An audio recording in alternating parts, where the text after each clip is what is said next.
Hello, everybody, and welcome to Reanimated. This is episode 62 of our fair podcast about zombies. My name is Stuart Tiffin, and I'm one of your hosts, and I hail from the Pacific time zone. And joining me on the eastern coast of the United States is H.A. Conrad. How's it going this morning? It is going swimmingly this morning. Swimmingly. That's fantastic. I'm caffeinated. I had an awesome breakfast sandwich. I'm ready to go. I'm jealous. It was on a croissant and everything. Delicious. Delightful. Sounds delightful. What a delightful morning you've had to then talk about some of the most horrific things I've seen in recent memory, which are the 3 episodes of Season 3 of The Walking Dead that we're going to watch this morning. It's kind of a 1-2-3 punch roundhouse kick sort of combo. And by horrific, you mean awesome, right? Yeah. No, yeah, definitely not like Gallow Walker's horrific. We're talking like emotional damage. Agreed. Yeah. But it also, again, I really enjoyed this particular season of Walking Dead, and especially the first half of the season. So. Yeah, it's been crazy already so far in the first 6. But we're gonna get there as soon as we first of all thank Squarespace, who help us to host our podcast and who are the platform that make it easy and awesome to create your own professional-looking website.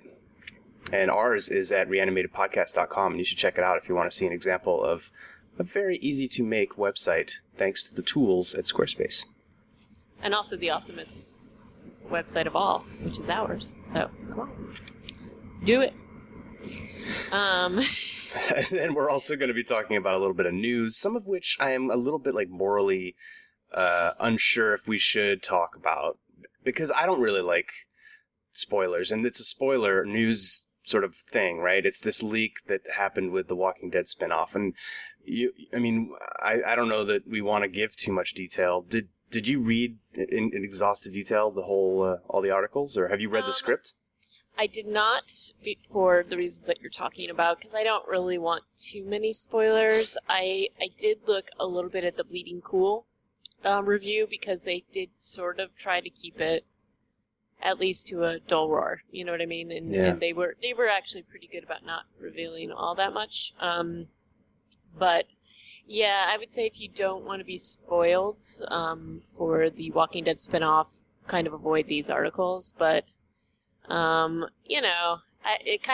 does ruin the fun of it. So. Maybe avoid the first 10-15 minutes of our podcast. Right. After this, because we'll go into it. Well, first we're going to talk about this revelation that I had that IMDb has listed some actors from the spinoff. Oh, right. So I don't think that's really a spoiler. Oh, it can't be. No, it's public information. It's out there. So yeah. I think we can talk safely about that without a problem. This is cool. There are some actors that I really like. I mean, some of them I didn't know their names, but I know that when I recognize them, I'm excited to see them. Yeah. So Kim Dickens and Cliff Curtis are 2 people that I recognize. I've seen them in dozens of things. And verily, Kim Dickens has been in Sons of Anarchy, and she was in Hollow Man, and a lot of stuff. She was in Deadwood. I remember her mostly from Deadwood, or that's, I guess, where she's one of those actors that's just in a ton of stuff, and then you start just seeing her everywhere. Yeah. So she's been in a ton of films as well as television shows. Did you ever get into Friday Night Lights? No, I did not. I'm not totally into that, but she's also in Lost, just a bunch of stuff that I really liked. So yeah. But anyway, so that's very cool. I'm excited to see her in that, and she tends, at least in Deadwood, she's a little bit of a badass. So that's cool. She tends to play a pretty strong female character. More often. I don't know if it's more often than not, but she tends to also be typecast as a hooker. So yeah, I'm excited to see her branching out and playing something else. Hey, the night is young. You never know. You never know where they're going to go with this.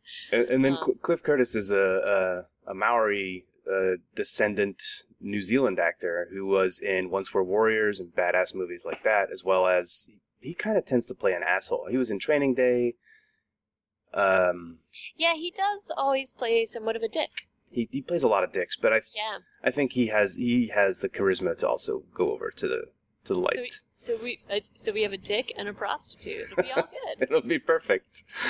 And then there's a couple of kids who have a fair amount of credits to their young names, but I don't know who they are. I don't really know them either. So yeah, but you know, this is up. They're moving along, so that's exciting. Yeah, and we'll see this list grow, I'm sure, as the production comes together. Right. And so the other stuff that happened. Yeah. There was a leaked script for the pilot, and it was reported in a lot of places. Vanity Fair was the first place I saw it, and then you saw it on Bleeding Cool. And in both of these cases, and this is, guys, where if you don't want to know anything about the setting beyond what we've already talked about on this podcast, that was, revealed by, like, Kirkman-esque interviews, this is where you should probably just skip ahead a few minutes. Right. So we know that it's set in LA. We know it's like family based. That's known information. What we didn't know was the time. Really, it's the time frame to me that is like the biggest revelation of the setting. And so it's basically going to be during the time that Rick was unconscious. In his coma. Which is kind of, to me, one of the most interesting parts of the zombie apocalypse scenario is that kind of pure chaos period, where there's still so many people, and there's going to be a lot more entropy at work. Right, and I guess you're going to see a little bit more about how society is dealing with all these things, what's happening with the government or not. And I mean, we do see, or we hear them talk about in the first season of The Walking Dead, Lori and Shane talk a little bit about what got them to that little camp outside of Atlanta. Like, we definitely hear hints about what happened, and they talk about it, but I agree with you. I think it's going to be very cool to see it sort of unfold. And I guess those events preceding Rick's waking up were really kind of culminated with the bombing of Atlanta, at least in the main Walking Dead plot that we are familiar with. So it'll be interesting to see like how, and I wonder if by saying, okay, this is all while Rick is unconscious, maybe that'll just be the first season, but it's a much tighter chronology. Although season 2 of The Walking Dead was basically like 2 weeks, wasn't it? Yep. It was a very, very slow, hot summer's afternoon of like crickets chirping. Yeah. And then there were some other, like the CDC saying that it's kind of saying these aren't zombies. These were some other things that were revealed, and then in the Bleeding Cool article, actual dialogue, which I'm not psyched to see. I kind of wish they had left that out, honestly. Like, I wish they had just talked about it, but I guess that's how they get people to read things. But what can you do? So we know a little bit more, though, about the characters. So one of the favorite themes of The Walking Dead is some dysfunction going on, dysfunctional family dynamics. That's right. So, they, in the Bleeding Cool article, they describe it as drugs, illness, and self-harm set in Los Angeles. This is not so much a nuclear family as a dirty bomb. So that's a good line. So that's a pretty good line. So basically you're talking about a family that isn't even, it's not torn apart by the crisis. It's already having some problems. So that'll be interesting. Yeah, so this could be like a family with, real problems given normal life, but then probably put into stark contrast by an actual end of the world scenario, and we'll see how that, if any of this is still true by the time we see the pilot, because I don't know if maybe they'll just scrap it all and reshoot from a new script, but we might see that happen before our eyes. No idea when. Sometime this year, I think. Right. Anyway, so Walking Dead spoilers for the trailer or the pilot of the spinoff, and that is now tentatively entitled Fear the Walking Dead. Is that the title, do you think, of the pilot? IMDb has that as the title of the series. It may be, but you know what? They always go through these things. So I would say if it's on IMDb, it's probably going to be the series, which is interesting. But then you get The Walking Dead in there, and you get anybody who may be interested in that, I suppose. But I thought that they should probably have gone with a little something else, but who knows? Speaking of, probably should have gone with something else. This Italian, I don't know if they're an Italian film company, but these guys, I've seen their videos now for about a year or so. These are the guys who have killer clowns popping up out of fields next to pathways at night and scaring the crap out of poor passersby. Yeah, they're really scary. And there's another one that the Mirror in the UK is wondering, have they gone too far? And I think the answer is absolutely yes. Of course they have. Yeah, I would agree they've gone a little bit far. And what you were just talking about, what is the name again of this company? It's something demolition. I don't recall. Hang on. I've got to get this right. No, sorry. DM Pranks Production is the name of the company. Yeah. And basically what they have done is in Italy, if it is to be believed that this was all done and unsanctioned and all that, they use different explosions and extras and whatever to supposedly chase innocent people who were not in on the joke with burning torches and jumping on their cars and all sorts of things like that. The explosion is pretty large. Yeah, and it's pretty. If this was done just sort of on their own without anybody monitoring it, I would say, yeah, you guys have gone way too far. If this is a little bit of a joke and it's it's on YouTube and you never know what you should believe, like maybe this was totally sanctioned and all the people were in on the joke. All right, whatever. Anyway, I would imagine if you walked into this unawares, this would be absolutely terrifying. Even taking the zombie element out, because there's this point where like dogs are chasing people, and it's a little scary. So anyway, they actually have people on moving cars. Like they chase people into their car and then hang on to the car as they drive away. And it's amazing that nobody was killed or at least really hurt. Is amazing. It's totally amazing. And then, of course, if this was done in the U.S., it would be amazing that nobody got shot because... Well, agreed, because if somebody's... Yeah. So it's still amazing that nobody got shot in this, because if you're being chased by a mob of insane people, I don't know exactly what you're supposed to do. But speaking of mobs of zombies, are you ready to dive into to episodes 3 through 6 of The Walking Dead Season 3? 4 through 6, even. Sorry, 4 through 6, rather. The Killer Within, starting off our... reviews. So this was directed by Guy Fairland, I think, yeah. Written by Sang-Kyu Kim, and it came out in November 2012, and it had an audience of 9.27 million. And this episode is probably one of the hardest to watch. Yeah, it's pretty rough. Of the whole... I don't know. Yeah, it's hard to say which episode of the Walking Dead series is the hardest to watch, but this, I think, is a contender. This is like top 3 at the very least. We say goodbye to a few cast members in this episode, and all kinds of crazy shit happens. And do we have to deal with Andrea? I forget. I think we did. Yes. We did a little bit, yes. This was the, Andrea being wooed with scotch episode. Yep. I mean, all 3 of these have way too much of that happening. But so we start out with a mystery person letting zombies into the prison, basically. Which is actually kind of a weird foreshadowing, because this happens again in the next season. Right? Yeah, it happens quite a bit. Yeah.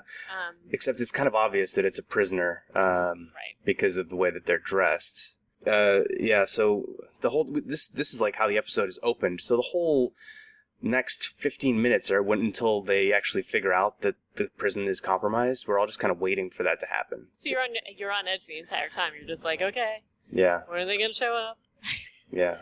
And then when it does happen, it happens really fast and kind of cataclysmically. They think that they've secured everything. They think they have the prisoners secured.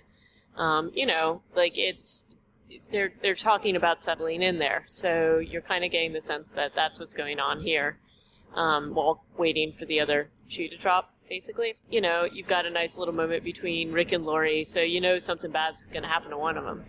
And you also have T-Dog being the voice of reason and trying, arguing for what's right. So you know that he doesn't have a minute more. You know he is alone for the world. They don't like those moral objections generally. It's really...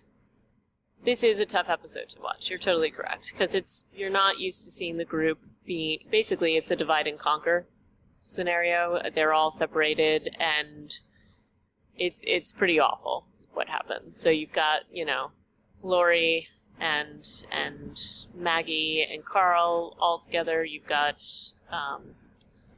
Herschel and Beth. They don't have much of a... They don't have much of a role. And then you have Carol and T-Dog, and we know that T-Dog, this is an initial onslaught. And it's, the onslaught of the zombies that happens, as they're overwhelmed, it's in such a way that Rick and Glenn and Daryl are separated, and they have to, get through several, the locks that were basically securing everything. They have to get through those to even help. Right. So that's also this really just horrible moment, because they're not able to get in to assist, and so it's just a really it is a tough thing to watch, absolutely. And then of course T-Dog immediately gets bitten very quickly, doing something heroic and sacrificial, but but he's not out yet because he has more of that kind of shit to go in this episode.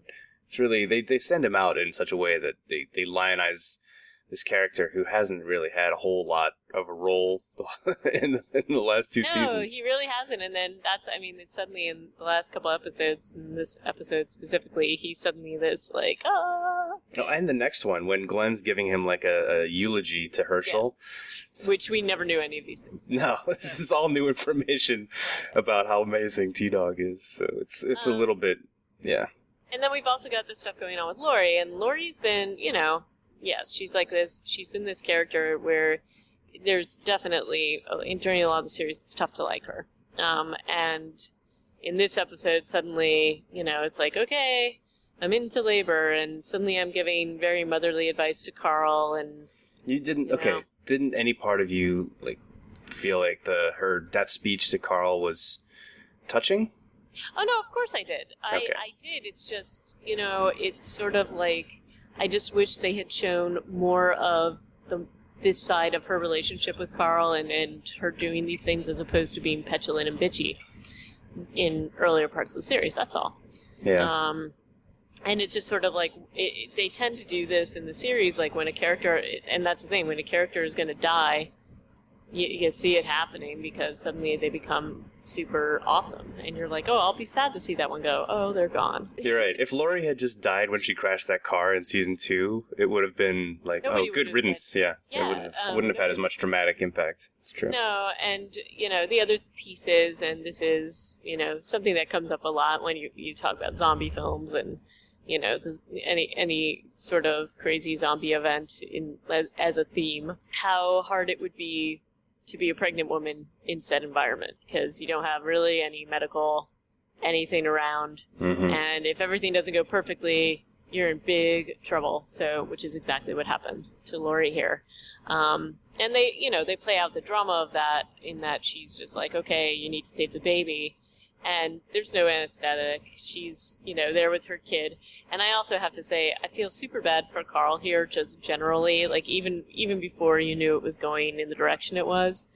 It's sort of like, oh, by the way, mom's got to take off her pants and deliver a baby. Even in the best circumstances, that's going to be a traumatizing event for a kid to watch. And I felt traumatized for Carl having to watch that. It's like Maggie's like, get off your pants, and you look at Carl's face, and it's just like, oh, Carl, I feel so bad for you right now. That's tough. It's a good episode though to bring Carl back a little bit from the edge, because he was he's doing his solo missions to get supplies in the last couple episodes. And now we get to see him cry. We get to see him be a kid again. That's important. We get to see him sort of pull back from his little sociopathic tendencies. It might be the last time we get to see that, but we get to see it for a minute. And then there's also the whole, when that Lori's going to die, there's that whole drama where they're hugging her and they're near her, and I'm just like, do it before she turns, so there's that whole issue similar to what you had to deal with. I was never, in any of the times I've watched this episode, the moment that she dies is not very clear to me. She passes out from the pain, I thought. It was more... Well, she does, but there's always that feeling that, do we know that she's dead yet or not? Yeah, they just kind of let her bleed out, and that's... She does have she has a weird death, because I guess most of the story is about the C-section and getting the kid out intact, which is so ridiculous. Yeah, totally. In a way.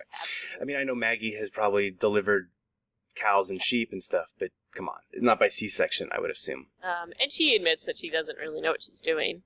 And then the baby is suddenly, it's like super bloody, and then suddenly the baby's super clean within like a second. So Rick does the same thing later, doesn't he?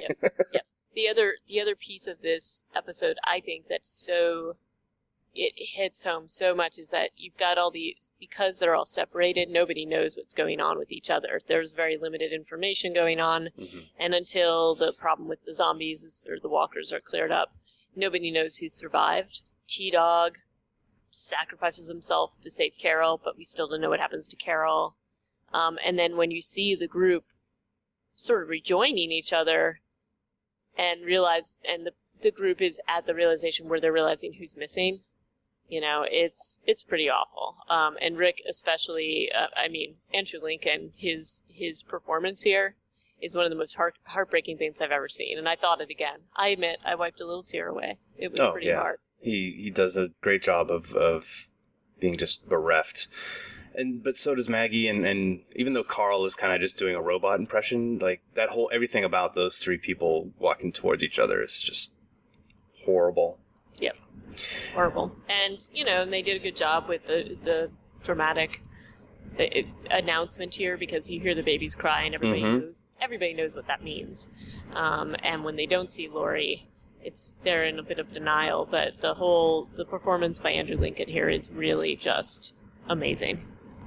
So, and then in a little bit less of a dramatic fashion, we've also got Andrea and Michonne dealing with the Woodbury people, and again, as I said before, I just don't. Andrea's a little bit too trusting. Her scene with Merle, I don't know if you remember this, but she it's super weird. It's shows Merle where the farm was on a map, and she's really into helping Merle. Merle tries to get in her pants. It's just like, you know what? I just don't buy that she'd be this trusting, and I also don't think she'd be this accepting of Merle. They did not exactly nobody had a good relationship with Merle. You're not, his presence should provide an enormous amount of skepticism about what's going on in this community. But, again, maybe she's just totally in denial and really likes having hot showers and scotch. But the episode is really well done. I mean, it's also, we also see that the prisoners, the two prisoners that, the prisoners that they've been keeping locked up actually help them out, other than the one that tried to, cause all the problems and stuff like that. Right. So, and Rick is saved by the prisoners that they've been locking up, basically. Oscar totally does Rick a solid, and it's not clear who he's going to shoot, and he shoots Andrew instead of Rick. And so there's that stuff going on, too.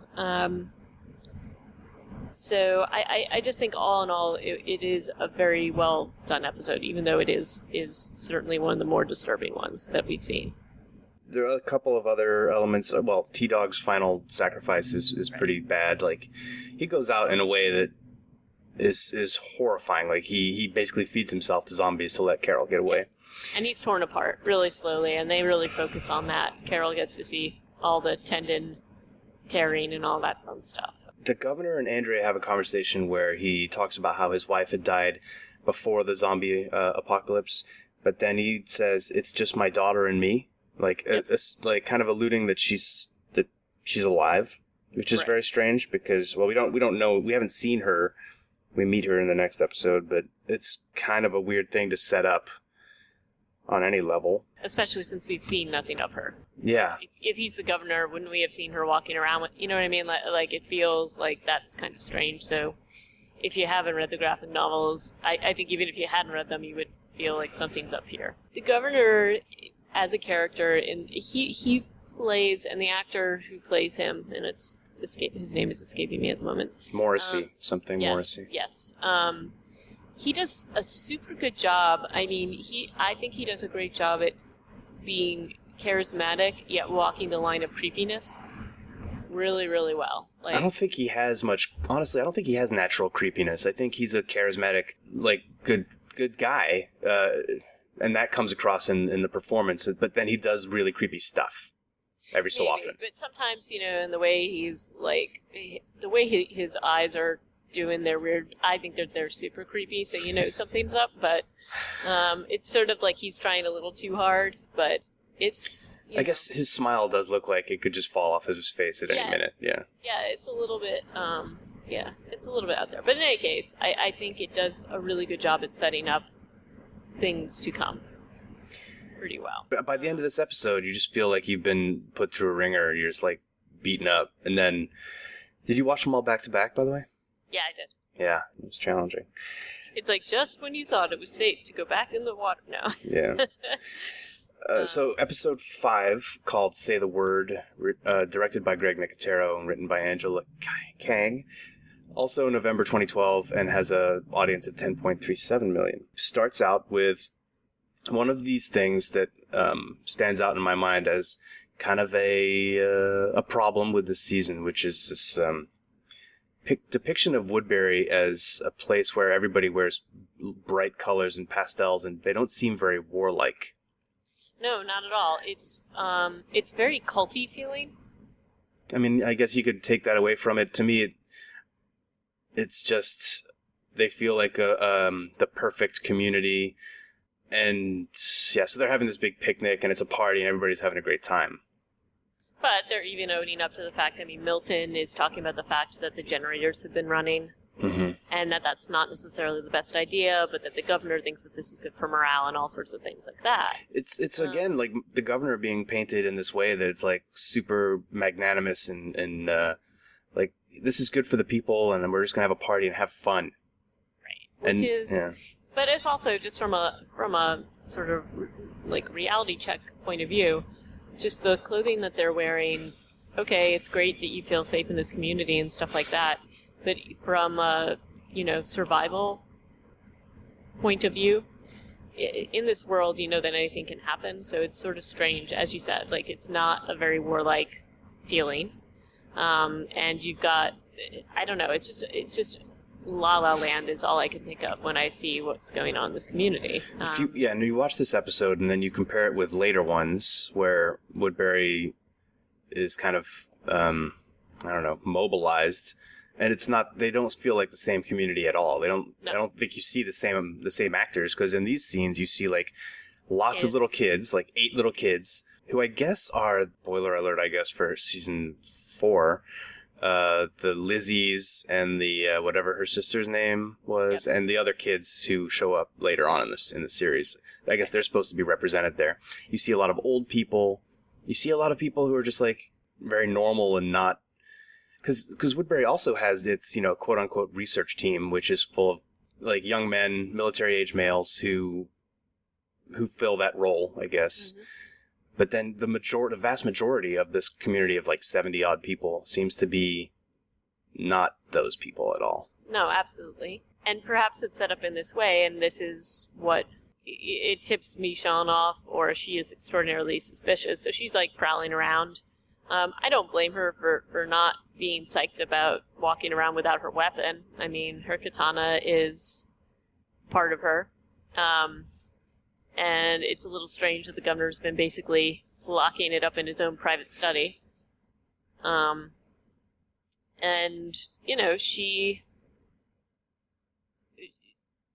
she's definitely looking around. Like, we see her checking out some of the military vehicles. She's just not buying the story that's being fed to her. With the smile that Andrea is. There's that going on. And I mean, I feel like she's definitely playing the role of Sherlock in this episode, if you will. So she overhears a conversation with the governor, Milton, and Merle, and ends up discovering like these locked up walkers. And you know what? In Michonne's world, you don't really let walkers hang out unless you've made them into your pets to walk along behind you. Yeah, camouflage you and stuff. I totally am on board with everything she's doing. The thing is, the audience knows that Michonne is right? Because we all saw the governor go out and trick those soldiers in the last episode or 2 episodes ago and murder them. So we all know this. But honestly, when you look at Michonne's behavior and actions in these episodes, it almost seems like Andrea is actually the more sensible one. But it's difficult to actually go over there as the audience because we all know that it's not all on the up and up. But there's nothing that Michonne is seeing that really paints that picture. Well, what I was thinking about this episode and Andrea's behavior, because I was thinking the same thing, except when the governor says, like, he's basically relaying the fact that Michonne has killed off these walkers and Michonne threatened him with her katana, and Andrea does take Michonne's side and says, well, she wouldn't have done that unless she felt threatened. What happened? So she's not totally buying everything. However, she quickly flips, then is trying to convince Michonne to stay, and that she's had to basically beg the governor to let Michonne stay and all this other stuff, which seems weird to me in the conversation that she and the governor had earlier. And again, this is just something that it bothers me tremendously about Andrea's character throughout the series, is that she flips all the time, and she just is not a character that they ever really decide where she stands on anything, and maybe that's the point of her character. She's been through the shit with Michonne. She really has been, and Michonne saved her life. I don't feel like she would flip on her this quickly without giving her a little bit of credit. So that's just my thing, which I will get over and stop talking about. It's that kind of stuff, and then Michonne keeps saying to her, things are not what they appear to be here. This is not the place that they're making it out to be. She's not really making a good case, though, because she's saying weird stuff. So she's like, yeah, they don't let you leave, and, she has nothing to back up what she's saying. And so, as much as I don't like to, I'm kind of with Andrea on this. At the same time, I wish Andrea would give Michonne more credit and benefit of the doubt to her face as opposed to only to the governor. Like, she doesn't go to Michonne and be like, oh my god, I heard about what happened, or are you okay? Yeah, what? It's more like, you're totally psycho. Yeah, it's weird. Back at the prison, however, to ignore Andrea for a minute, as we like to do, Rick has gone completely off the wall. Like, he's gone inside the cell block and is single-handedly killing every zombie he finds. And Glenn has to go in after him. Yeah, and I feel super bad for Glenn here, because did you notice, and this just maybe, I've watched The Shining recently, so perhaps it is The Shining. There's a lot of stuff that goes on in this episode that reminds me of The Shining, so it's sort of like this slow reveal of characters being totally crazy when you've known them to be sane before you thought them to be sane, or sort of putting things together. So there's the kind of, Michonne discovers the journal of the governor with Penny and all the marks in it. Yeah, it's very all work, no play, isn't it? Yes, exactly. And then Glenn is like, I'll go in and get Rick out of the zombie maze, and Rick's like covered in blood, has an axe. I don't know that I would have approached him as Glenn did, so yeah. He was a little bit nervous, but he wasn't as nervous as he probably should have been. After addressing him multiple times and Rick not responding. Yeah. I mean, that's obviously like a psychotic break. Clearly, but it's like, it's rough, and like, Rick actually is, I mean, I understand why he's going through this, but, Glenn may have needed a little bit of backup here. That's all I'm saying. There's a lot of things happening in these episodes that we watched that people could have had a little more backup. A lot of, like, a pair of people go off to do something, and maybe they've decided that that's all they need. Like, Maggie and Daryl have gone off to find formula for the baby. Right, and Daryl's wearing his, outing poncho, as he does, for this episode. So. It's nice. And then, who else goes out in a pair? Like Glenn and Maggie in the third episode we're going to talk about today go off. Just the two of them. And I feel like in season 4 we see people go out on a run and there's like 5 or 6 people, Right. And maybe it's just a matter of time is of the essence and they need to, keep working on the prison or whatever. But it doesn't seem like they're being as safe as they ought to be. And obviously bad things happen as a result. Maggie and Daryl go to a daycare Yeah, that's what it looks like. And I wrote in my notes, please no baby zombies, and I assumed that that you'd seen this before. However, you were still hoping that no baby zombies would just show up. I was very much hoping no baby zombies, and I guess I couldn't remember whether they ran into any, but I remember as I watched it thinking I thought the same thing the first time I watched this. So I was really happy. It's actually a pretty awesome scene and a good set, right? I mean, it's for a nursery. I assume that it's been locked up since, like, society broke down, but it's filthy. Like, there's just stuff all over the floor. There's wires coming out of the wall. This is not a a daycare that I would send my kid to, if that's what it looked like when it wasn't, post-apocalypse. I don't know. Kids are messy. Yeah, but you gotta accept this. Yeah, but daycare people are supposed to be clean, so they. But you know what? I also thought while watching it. So we know that they have the baby. We know that there is no food source yet for this kid. They're out in search of formula and other things. So it's sort of like when they're looking through this place and they find diapers and bottles and things like that. You're like, jackpot. You know what I mean? Even though the place is totally wrecked. Yeah. There's this definite feeling like, okay, at least we have some stuff to bring back. And the interactions between Maggie and Daryl are actually pretty good in this episode, too, in this particular scene. When she says, I'm not putting that in my bag, talking about the possum. The possum. Daryl's just like, dinner. So it's a good little bit of a break from some of the heavy stuff. Yeah, true. Little outing. And thank God, no zombie babies make an appearance, which is good. And then you've got, everybody's kind of dealing with the fact that we've got an interesting interaction between Glenn and Herschel, because they're digging graves for the people that died, and Glenn's basically like, you know what, and here's where he gives his big T-Dog eulogy, and he's like, one person managed to wipe out a third of our group, and we should have just killed them initially. And Herschel's just sort of like, okay, moving on. He just doesn't even deal with it. He just kind of, it's like there's nothing he can really say to Glenn at this point. Well, there's a lot of this back and forth in these, like the last episode, T-Dog was the only one arguing to let the remaining prisoners into the group, and everybody else is like, no. At best, we're going to give them some food and send them on their way. At worst, they're dead.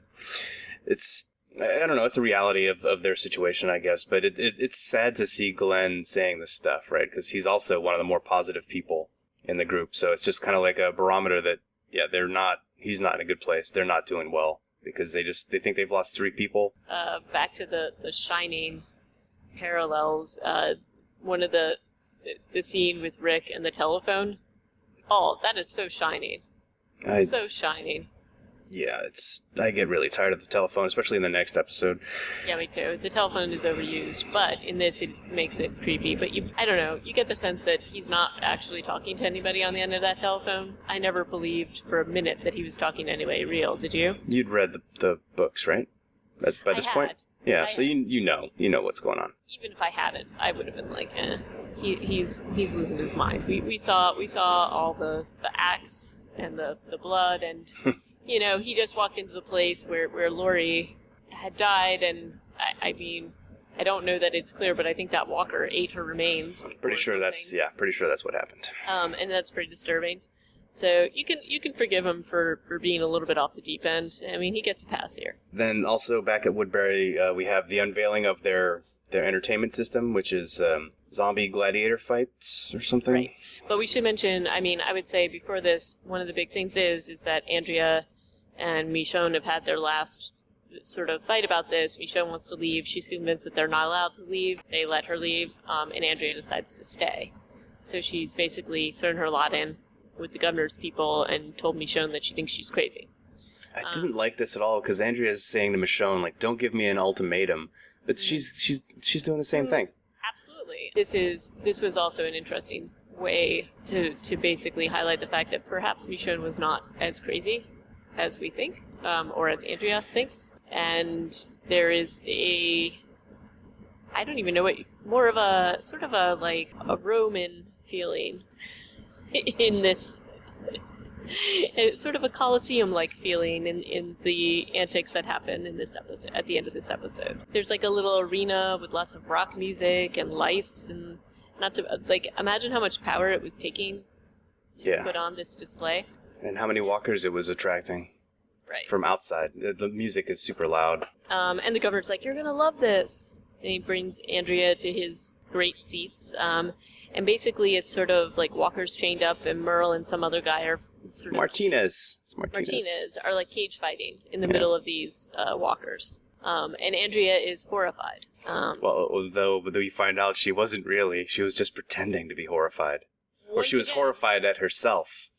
Once again, she flips. She gives this little speech to the governor on the bleachers where she's like, this is terrible. It's teaching people the wrong things. And he's like, they're just blowing off steam. But she stays. She doesn't redeem herself. Wrapping up, Say the Word. That was the name of that episode. Episode 6 is Hounded. Directed by Dan Atias, maybe? And written by Scott Gimple. Current showrunner. Came out November 18th, 2012, to an audience of 9.21 million. Rick talks on the phone. I think that's pretty much all we need to say about this episode. Yeah, he talks on the phone a lot. It's like, I think I tried to write it down in my notes each time, and then eventually it was just like, Rick on the phone, times infinity. Well, the real opening to this is a real payoff for Michonne. And well, I was about to say, because this is a pretty cool thing. Not only does she kick ass, but we also, we knew that she was right, but she's vindicated that Merle and three other guys have been sent to kill her. Yeah, they're hunting her. But, because she's Michonne and awesome, she's leaving them messages with body parts of walkers. Yeah, that's pretty amazing. Pretty amazing. And she takes some of them handily and left Merle and, oh gosh, it's terrible that I don't remember the poor guy's name. Carhulio, he is newer to the hunt anyway, so he's newer to the group of research, quote-unquote, researchers, and he actually is having good instincts. He just wants to go back because he thinks Michonne is insane, and that they probably should just not fight on, but Merle has other ideas, so that's interesting. And throughout this episode, more and more is revealed about Woodbury, which was definitely hidden in the previous episodes. Such as? Andrea is basically saying she wants sentry duty, and she kind of goes up there, and there's this woman, Haley, who has a bow and arrow. They're kind of like bonding, or crossbow rather. And then she's terrible at actually like killing the walkers, and Andrea takes care of it. And then realizes that her wily ways, which apparently she learned from Michonne or something like that, are not going to be accepted at Woodbury. I wasn't sure how to feel about that scene. First of all, in that entire exchange with Haley, Andrea comes off as like the sane, sensible one.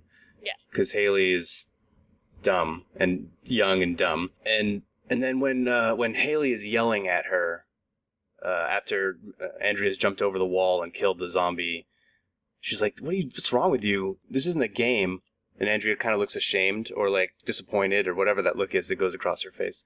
And it's kind of just like, oh, yeah, that dumb girl is putting me in my place. It was a weird kind of moment where I don't know, I couldn't tell what she was feeling. Yeah, I guess, but I also felt like she actually did the smart thing, because the other girl's like wasting ammo and not doing what she's supposed to be doing. And, we continue to see her interactions with the governor during this episode. Yeah, where she says that she actually liked the gladiator fights. Which is super weird, again, because she did look horrified, so I don't even know what to think about that. No, it doesn't make sense. Herschel goes to visit... Well, Rick comes back to the group after his phone call in the boiler room, his initial phone call, goes back to the group, completely cleaned up, change of clothes, and everybody's like, oh, cool. And he's like, hey, guys, just wanted to check in and see how you're doing. They haven't seen him in like 24 hours since he... Yeah, I feel like the reaction would be a little bit different here, but he is, it's an interesting switch. And I would imagine Glenn would have shared what he witnessed, or at least been like, hey, guys, I'm a little worried about Rick, I'm sure he did off camera. He may not have shared with everybody, but I would imagine he would have shared with Herschel. And then when Herschel goes and talks to Rick, he's definitely treating him with kid gloves. Yeah, well, when Rick is the funniest exchange. Rick's like, they'd say a few things back and forth, and then Rick goes, I got a call. Yeah, and Herschel just says, just says, what? Yeah. And he's not a guy who makes like one-word answers. He's a guy who makes kind of like very measured responses. But in this case, he has nothing else to say other than, huh? Yeah, and he doesn't go all the Dale crazy eyes, but there's a little bit of crazy eye going on, like, oh, Rick, oh, I don't know what to do here. You know what I mean? Like he's kind of like, okay. But then he plays along. Like he picks up the phone, listens to what must be nothing, and then says, okay, so what did you hear? What did they say? I think he deals with it in the right way. He deals with it absolutely in the right way, where he's humoring Rick, and then he's like, oh, I'll wait here with you for the call when it comes in, and Rick's like, no, and then I feel like even if it feels like Herschel's suspicions are completely confirmed, and he's going to be like, I'm just going to leave you right here for a little while, you know? And poor Herschel has to walk back to the tombs. He didn't have an escort? Like, he went down there by himself? I know. I mean, Rick did say that he cleared the block, but you know what? There were zombies all over that place just because one person opened a gate. So I don't know that anything is as secure as they might like to think. And Herschel is not ready to do self-defense. I mean, he's handy with a crutch and all, but he's still getting used to it. So, yeah, there's that stuff going on. Daryl and Oscar and Carl are, like, clearing some area. I guess it's the block where T-Dog and Carol might have gotten separated. It's hard to say. So much of the set for the prison actually looks identical. It's just all short corridors with corners, you know? Very dark, short corridors with corners.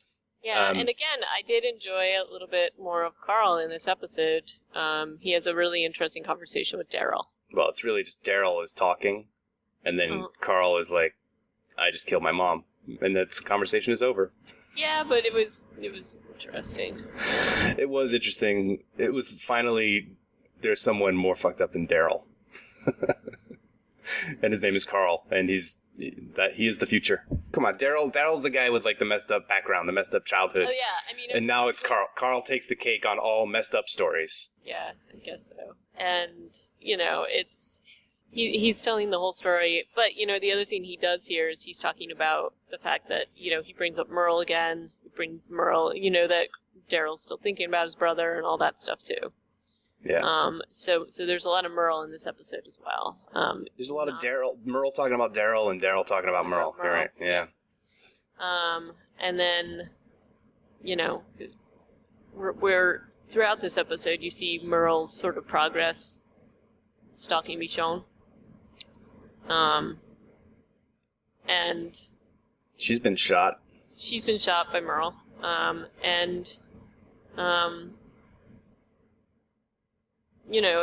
He's basically like, she's done for, because there was like a crowd of walkers. So he's thinking his job's done, and he's like, okay, let's head back to the ranch. I don't know. I feel like he's retreating. It's not that he thinks I don't think he really thinks she's gonna die. I think he thinks that they are outmatched by her. Maybe. But in any case, it's really interesting because he's the one who was so adamant that they follow her. And Gargulio, whatever his name is, it was initially the one who was like, no, we should go back to Woodbury. So now they flipped sides. Which seems a little... Cargulio at the beginning of the episode is so scared. And wussy. Like, he's ridiculous. And then within the space of one episode, he's like, I'm a badass now. Right. And you know what? I kind of don't blame him for his initial fear. I don't. I shouldn't call him a wussy, because, she's leaving messages in body parts of walkers. That doesn't bode well for anybody. But now he's suddenly like, no, we need to get her. And he's totally transformed within the space of, an hour or so? However long it is. Who knows, yeah. It's a little strange. He saves Merle's life one time, and then he thinks he can tell Merle what to do, and he obviously doesn't know Merle very well. No, because Merle just takes him out. And continues on his way. So, and then, what, the next part of the episode is actually, it's sort of what we've been waiting for since we saw Merle's reappearance. It's sort of like, how long is it going to be until he meets up with members of the original group, other than Andrea, of course. And he runs into Glenn and Maggie while they're on a supply run. And their reunion is witnessed by Michonne. Yeah, it's a little weird. Yeah. Yeah. And it's an interesting thing because, they don't know any of the information that the audience knows. They only know that it's Merle, and that's enough for them. And while they they're in an unwinnable situation. They can't shoot him because Daryl would probably, it would be horrible for Daryl. But like anything that they're doing here that could be considered, I don't want to say nice, is because this is Daryl's brother. But they know that he's bad news. Like, they're not stupid. But yet, he somehow manages to get the jump on them. Yeah. Well, yeah. It's messed up. Merle is obviously too good at this shit, and it's like I said, there's nothing they could have done other than just jump in the car and try and drive away before he could get to them. But I don't know that would have been possible because the car wasn't running, and he had another gun. Right. So it's a little bit of a tough thing, and of course he does get the jump on them, and it's pretty clear he's going to bring them back to Woodbury. And the governor gets the jump on Andrea's bones. Yes, pretty thoroughly, and she's suddenly like his little follower, so it's all good. And when he gets the news that Merle has captured survivors from the first group, and that he thinks that they're wherever their camp is safe, he's like, okay, and he immediately asks if they knew Andrea or Andrea knew them, and Merle's like, yeah, they definitely. And Merle's kind of using this as a smokescreen because the governor really wants Michonne's head, and Merle doesn't have it. Yeah, which is insane. Like, he's setting up this little love shack with Andrea, and at the same time, he wanted Merle to bring back proof that he had her killed, basically, her sword and her head, to put in his aquarium. That's insane. Like, that is asking to get caught. Yep. And there's this whole. Clearly, there was a witness to what happened to Glenn and Maggie, which is Michonne. I guess my question is, how did she know to get to the prison? There's a couple of bits of dialogue where Maggie is yelling at Glenn inside the store. Get that duck. And for a kid growing up in a prison, they need toys. Okay. And then she has another bit of dialogue where she says something about, I can hear them outside the fence all the time. So Michonne knows they're at a prison. I don't know how she finds it. But that's what I mean. It's not exactly like there's a ton of maps hanging out. And she actually, there was a lot of maps with her and Andrea in that when they were planning on whether they were going to go to the coast or not. She does have a handful of maps, and maybe it's on there. I mean, it can't be too far. Okay. Well, that was my only kind of like, huh? But anyway.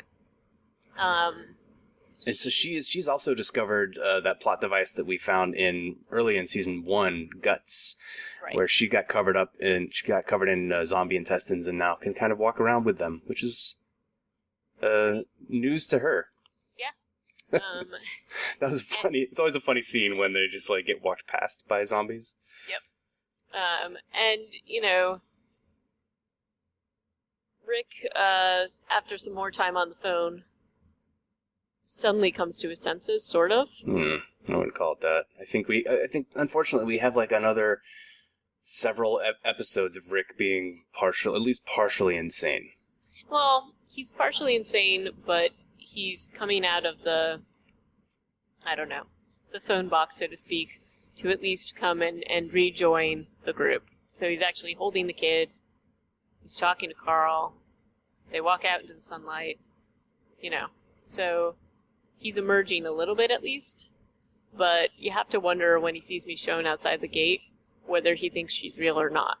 And how did he see her? Because she's carrying a red basket. I guess, but it's still pretty darn far away. And it is far away, but I don't know. Like when I looked at that, I was thinking the same thing.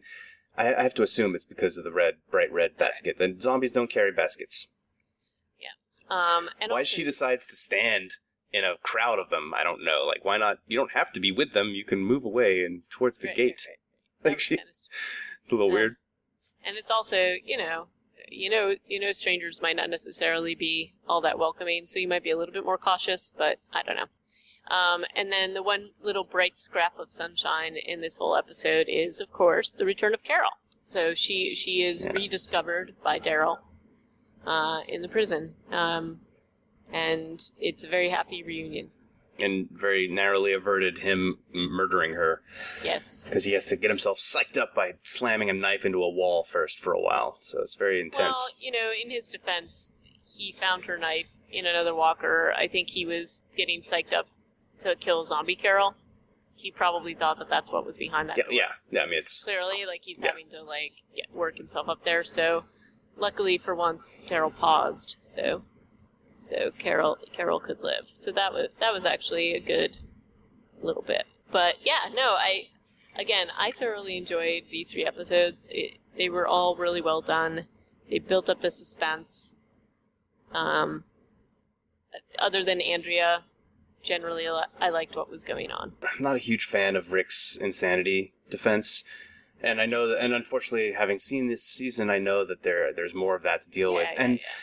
Hearkening back to my guest appearance on Super Fantastic Nerd Hour, your other podcast, and when we talked about the first episode or season premiere for Walking Dead for season 5, and we did our top 5 lists or whatever, and I recall that none of the 3 of us had Rick on our top 5 lists. No, that's true. And I have to think that it's because of this whole story arc.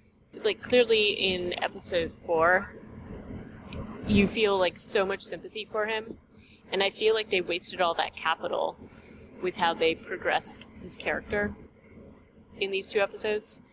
They kind of, I don't want to say they wear it to death, but they kind of do. The storyline is boring. They could show this in so many different ways than how they do this. And I think in future seasons, they go with more Rick enters what they call beast mode, as opposed to Rick goes completely off the rails. Right. So in future episodes, we see him doing things that are much more, I don't know, visceral and less abstract and mopey, psychological. Despite what goes on with Merle does keep the action going, so he's still an interesting character, no matter how much you might dislike him. I guess we all kind of think the audience doesn't trust him at all, but Michael Rooker has that. He also has that charisma, and Merle has some kind of likability to him. His whole thing with Carhulio and being like, I'm going to call you Neil, even though he murders the guy, there's a moment where he's like, he wasn't going to murder him the whole time, right? Right. He was going to, he was responsible for his safety. And I assume that he would have maintained that responsibility up to a point. I mean, he probably would have pulled a Shane Otis maneuver if he had to, but right. But yeah, he's not completely evil. He's just really not a great guy. No, I'm still enjoying this season. I do know that it goes downhill a bit after this point, or at least in my mind it does. But I'm still excited to watch the rest of it, and I'm very excited for the mid-season premiere coming up in February of season 5. The second half of season 5. So yeah, this is getting me psyched up for it.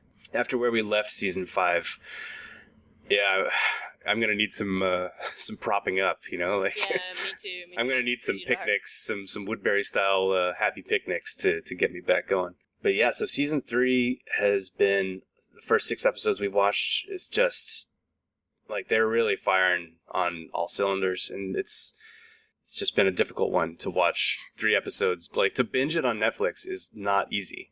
No, and we talked about this last week because I was really excited to do that, and then after I did it, I was like, oh man, I think I need to watch something really happy and light right now. Throw some Friends in between episodes, something to buffer it just slightly. Well, I guess so. Next week we will be reviewing episodes 7, 8, and 9 of season 3 of The Walking Dead. I'm not sure where that leaves us for the mid-season finale for season 3, but that's what we're going to be reviewing. For now, we will leave our fair audience. If you want to weigh in on this conversation, we'd love to hear what you have to say about these episodes or this season, and you can do so by emailing us at reanimatedpodcast@gmail.com. You can tweet us at reanimatedpcast, and you can always leave us a comment on our show notes or website at reanimatedpodcast.com. Yes, you can, and we'd love to hear from you. Thank you for listening, and see you next time.